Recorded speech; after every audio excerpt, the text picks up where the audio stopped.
কর্মী নিবে মালয়েশিয়া, বাংলাদেশিদের বড় সূচক। মালয়েশিয়ার সরকার নতুন করে প্লান্টেশন খাতে বিদেশি কর্মী নিয়োগের সিদ্ধান্ত নিয়েছে। দেশটির সংশ্লিষ্ট মন্ত্রণালয় ইতিমধ্যে কর্মী নিয়োগের কোটা অনুমোদন শুরু করেছে বলে জানিয়েছেন কুয়ালালামপুরস্থ বাংলাদেশ হাই কমিশন। কুয়ালালামপুরে বাংলাদেশ হাই কমিশনের অফিসিয়ালি ফেসবুক পেজে এক বিজ্ঞপ্তিতে এ তথ্য জানানো হয়েছে। এতে বলা হয়, মালয়েশিয়া সরকার নতুন করে তাদের প্লান্টেশন খাতে বিদেশি কর্মী নিয়োগের সিদ্ধান্ত নিয়েছে।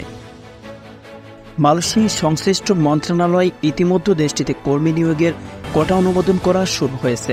বাংলাদেশ হাই কমিশনের পক্ষ থেকে প্লান্টেশন সেক্টরের চাহিদাপত্র ম্যানুয়াল পদ্ধতিতে সত্যায়ন করা হচ্ছে।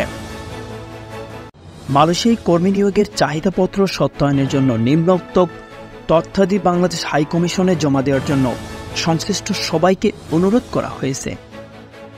কোম্পানির অনুমোদনপত্র কমপক্ষে কোম্পানির একজন কর্মচারী হতে হবে ম্যানেজার পর্যায়ে।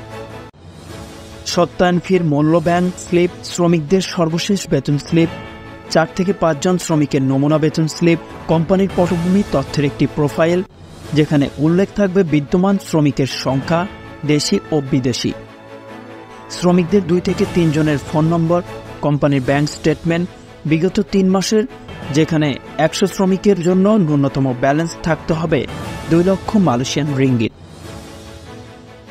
এছাড়াও বিদেশি শ্রমিক ক্ষতিপূরণ প্রকল্পের সাকসেস নথি, বিদ্যমান কর্মীদের নমুনা নথি, বিদেশি কর্মীদের হাসপাতালে ভর্তি এবং সার্জিকো অ্যাক্ট স্কিম SKKHPPA এর নথি, বিদ্যমান শ্রমিকদের নমুনা নথি, বিদ্যমান শ্রমিকের আবাসন সম্পর্কে যেটিকে অনুমোদন সার্টিফিকেট, জমির মালিকানার দলিল, জমি ইজারার দলিল, প্রতিশ্রুতি গ্যারান্টিপত্র, পরিচালকের স্বাক্ষরিত demand letter, power of attorney কর্মসংস্থান চুক্তি, রেকর্ডিং এজেন্ট BRA এবং কোম্পানির মধ্যে চুক্তি, মালয়েশিয়ার সংশ্লিষ্ট মন্ত্রণালয় কর্তৃক কোটা অনুমোদনপত্র সহ সকল নথির 2 সেট তৈরি করে 1 সেট মূল এবং 1 সেট অনুলিপি হিসেবে দিতে হবে। উল্লেখ্য, চলতি বছরের 16 জানুয়ারি মালয়েশিয়ার মানব সম্পদ মন্ত্রী স্টিভেন স্টিমের সঙ্গে বৈঠকের পর স্বরাষ্ট্রমন্ত্রী সাইফুদ্দিন নাসুসন ইসমাইল তাকে এই সিদ্ধান্তের কথা জানান। সংবাদের এ পর্যন্তই। পরবর্তী নিউজ আপডেট পেতে আমাদের সাথেই থাকুন। ধন্যবাদ।